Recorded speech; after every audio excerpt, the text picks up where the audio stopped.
When my relatives saw the beautifully arranged quality meat courses delivered, they all exclaimed, "Wow, that looks delicious. This is so fancy," but in front of me, there was only a solitary cup of tea.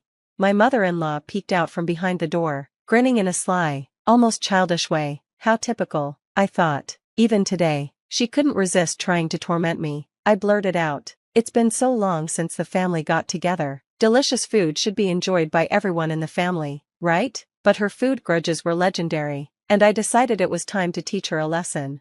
"My name is Sarah, I'm 35 years old, and I work in an office. I live with my husband, Jake, who is the youngest of 3 brothers. Jake is kind, easygoing, and we've been married for 5 years. We don't have kids yet, but I've recently started trying to get pregnant. Every time I see my mother-in-law, she pesters me with, 'Still no grandkids?' I've been carefully watching my sleep, nutrition, and timing, but there's one thing holding me back. I'll likely need her help if I have a child."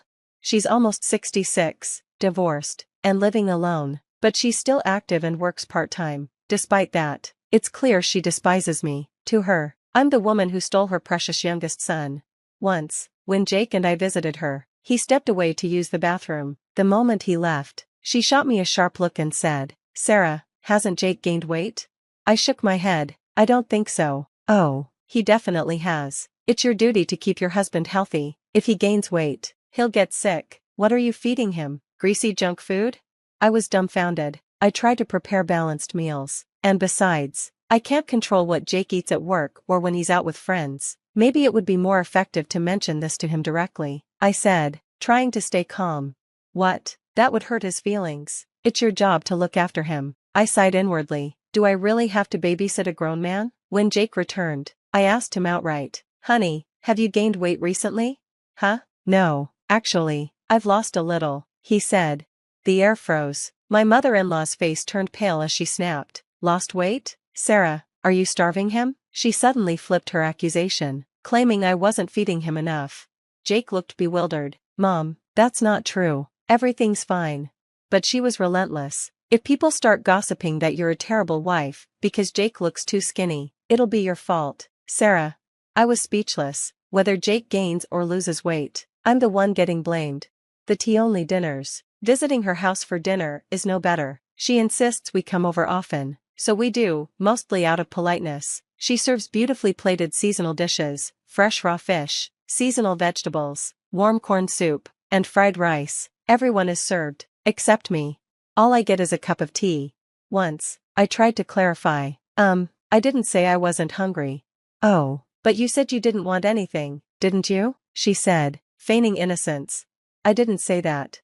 "Well, sorry, I must have misunderstood. You know, I'm just an old lady."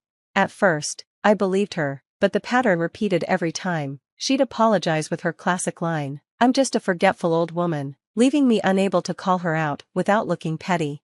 Finally, I had enough. After being served only tea for the 3rd time, I stood up. "Let me help you, Mom," I said, heading to the kitchen. I served myself some rice and soup and then sat down, grabbing a few side dishes from Jake's plate.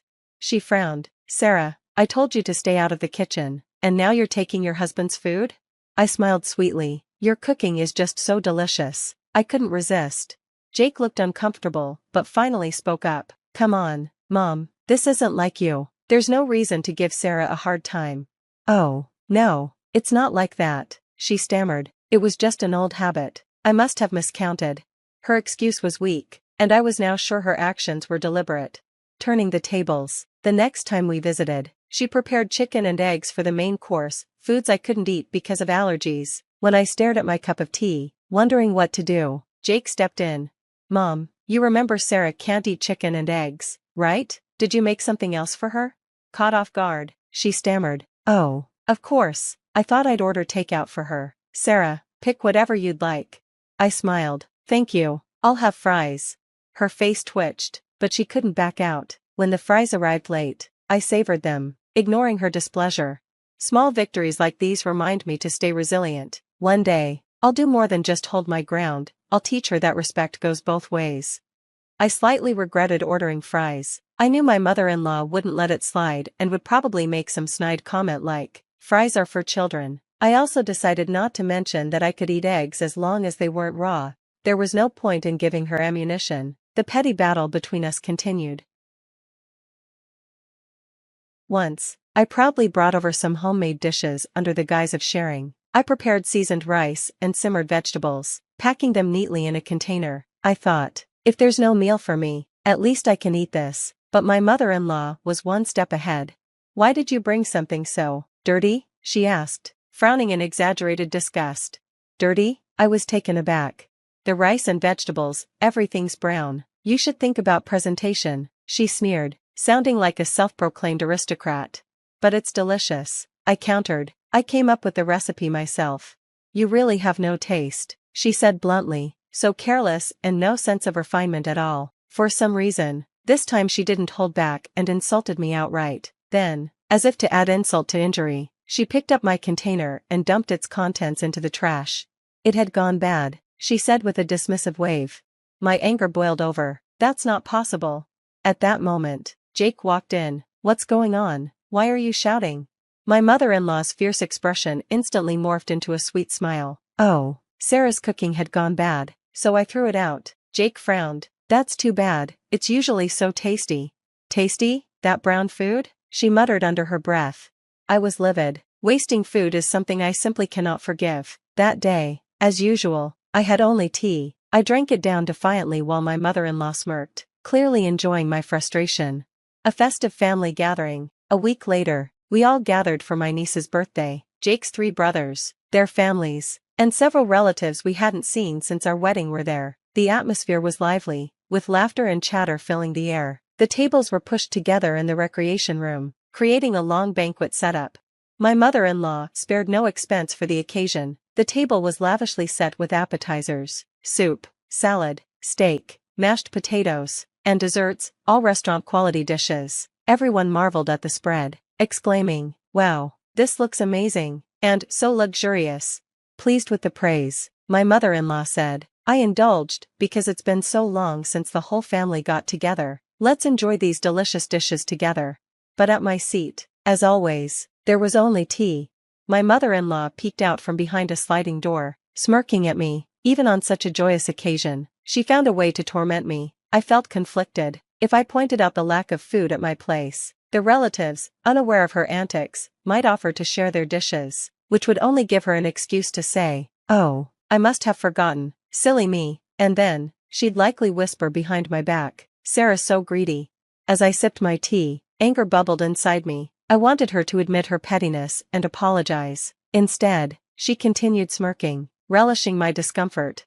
Finally, I stood up. "Thank you for the meal. It seems I'm not considered family, so I'll be leaving now. Please, everyone, enjoy yourselves." The room fell silent. The relatives exchanged confused glances, whispering to each other. "What's going on? Is something wrong?" someone asked. Feigning innocence, my mother-in-law tilted her head. "Oh my, what's the matter, Sarah?" "There's no meal for me," I said plainly. Her face shifted to mock surprise. "Oh, dear, what should we do? How careless of me." "Come on, what are you talking about? You knew exactly what you were doing," I said, my voice cold. Calmly, she walked over with a tray. "Here it is, I just forgot to put it at your seat. No need to make such a fuss," she said with a smug smile.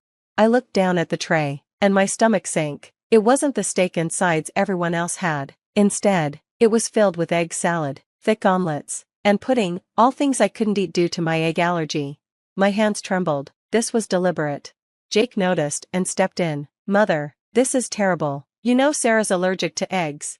Feigning shock, she gasped, "Oh my, I didn't order this. Could the restaurant have made a mistake?" I was seething but kept my composure. At that moment, my niece peeked at the egg-filled tray and exclaimed, "Can I have some?" The children at the table, not too fond of rare steak, eagerly traded their meat courses for the egg dishes. Now, in front of me was a plate of perfectly cooked steak and sides. "Well, then," I said with a smile, picking up my knife and fork, "thank you for the food." Before I could take a bite, my mother-in-law interjected, "Hold on, you must not know this, so let me teach you. Normally, daughters-in-law only eat the appetizers." Her words echoed through the room. I froze, my knife and fork still in hand. Finally, she had revealed her true colors. Taking advantage of the silence, she snatched the meat courses away from me and scolded, and you shouldn't give your food to the children. They need to eat everything, including their steaks. Her malicious smile sent chills down my spine. The other daughters-in-law exchanged uneasy glances and began to apologize. I'm sorry for eating the steak, even though I'm just the daughter-in-law. I'm sorry for drinking the soup, even though I'm just the daughter-in-law. And I'm sorry for eating the mashed potatoes, even though I'm just the daughter-in-law. The sight of them apologizing one after another shook the room. No, that's not what I meant, my mother-in-law stammered. When I said daughter-in-law, I meant Sarah. The daughters-in-law looked at her coldly. We're daughters-in-law too. Does that mean we're not recognized as family either? My mother-in-law's face flushed as she struggled to explain. I took a deep breath and addressed the room. Mother always serves me tea, nothing else, every single time we visit. It's because I'm not considered part of the family, but treating me like this, knowing I have an egg allergy, that's too much. The relatives began murmuring in disapproval. My mother-in-law's carefully crafted image started to crumble as she tried, and failed, to come up with an excuse. Oh, I completely forgot about your allergy, Sarah. I could have sworn you liked eggs, but maybe I was mistaken, my mother-in-law stammered, her tone full of false innocence. But you just said you didn't order this, didn't you? I replied sharply, my frustration bubbling over. Did I say that? Did I really? She mumbled, her web of lies beginning to unravel. You did this on purpose, didn't you? You've always been like this. My husband, Jake, interjected, his voice cold and steady. The accusation made her visibly pale. Stop it, Mom, this isn't right, Jake continued, his disappointment evident. It's not like that at all, she cried, desperately trying to deny her actions, but it was too late. The truth hung heavy in the room. So, you never really considered Sarah part of the family, Jake said, his voice, though calm, carried a weight that silenced everyone. Then I guess I'm not family either. Sorry for thinking I was all this time. Her face crumpled as her sons exchanged incredulous glances. Jake's brothers chimed in. Mom, what's going on? Are you harassing Sarah like this? One of them asked. No, it's just Sarah, she blurted out, a slip of the tongue that exposed her true intentions. Her panic was palpable. The relatives, sensing the shift in tone, began finishing their meals and quietly leaving the table. The daughters-in-law, one by one, placed money on the table as if signaling their resignation from the farce. My mother-in-law's demeanor crumbled further. I didn't mean for it to come out that way, she stammered, her voice trembling, but the damage was done. The egg courses sat untouched before me, their presence a silent reminder of her petty cruelty. I glanced at them, then at Jake, who gave me a small nod. I picked up my fork. This is delicious, I declared after taking a bite. The aroma of the omelet is irresistible. My voice was light, but my words carried weight. Sarah, stop eating that, my mother-in-law shrieked, trying to snatch the plate away. Jake grabbed her arm, his voice firm. Mom, you need to apologize for everything. If it wasn't Sarah, it could have been someone else, and they might not have stayed as strong. Her bitterness twisted her face, and she finally snapped. Yes, I knew about her allergy. I didn't like her. She took my last son away from me. The room fell silent, her confession echoing loudly. I wasn't ready to let him go, she continued, her voice cracking. I wanted him to stay here, with me, where I could take care of him. Jake's expression darkened. Mom, I'm 40 years old. What did you expect? For me to live here until I was 50, 60? Her protest was feeble, and any sympathy she might have garnered evaporated. The conversation was interrupted by a cheerful voice at the door. It was the delivery man, here to collect the trays. Oh, I didn't realize this was your house, he said to me, surprised. I thought it was just another delivery.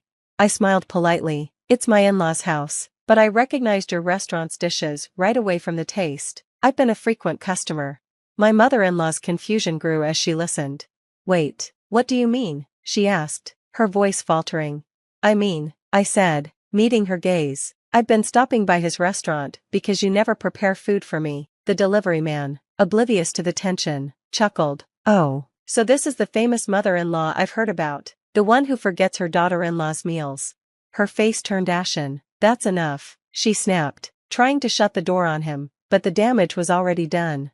Jake sighed, looking at her with a mix of disappointment and resolve. Mom, you've always wanted us to come over, but I think it's best if we don't visit anymore. Don't say that, she cried, her voice desperate. Just come, even if it's only you. Jake shook his head. No, "Mom, my wife is my family, and if she's not welcome, neither am I." Her protests faded into silence as we left the house together. From that day forward, Jake's brothers and their wives also began to distance themselves. It turned out they'd been mistreated in similar ways, but had remained silent out of fear or resignation. Despite her attempts to contact Jake secretly, he stood firm. "Mom, I don't need your cooking anymore, and I won't be coming back for a while," he told her.